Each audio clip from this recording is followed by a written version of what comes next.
যে 8 মাস ধরে একটিও কথা আপনাদের জন্য বিধানসভায় বলেনি, সেই বিষয়ে কথা বলবে, এইটা আপনারা বিশ্বাস করেন? ও নিজে ইউটিউব ভিডিও করে বলেছে যে আমাকে বিধানসভায় কথা বলতে দেওয়া হয় না। আমরা চাপ করে বললাম যে আমাদের বিধায়িকাকে কথা বলতে দেওয়া হয় না। আজকে সে বিধানসভায় কথা বলার সুযোগ পেল। আপনাদের কাছে আমি প্রশ্ন করছি যে এত বড় একটা গুরুত্বপূর্ণ বিষয়, যখন মানুষের জীবনের বিষয়, যখন মানুষের ভোটাধিকারের বিষয়, তখন আপনাদের বিধায়িকা সে একটিও আন্দোলন কেন করলো না? তাহলে সেই বিধায়িকাকে আপনারা কেন ভোট দেবেন? এটা আপনাদের কাছে আমার প্রশ্ন। আপনারা বলবেন আপনি কি করেছেন? আমি করেছি।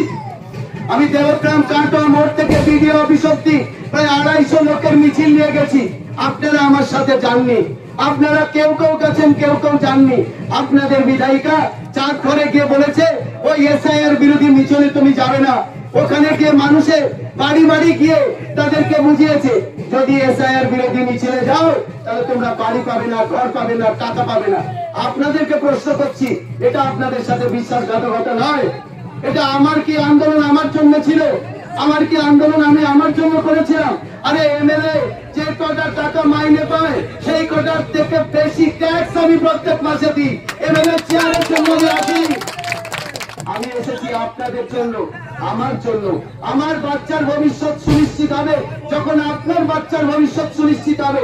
আমার জীবন তখনই সুনিশ্চিত হবে যখন আপনার জীবন সুনিশ্চিত হবে।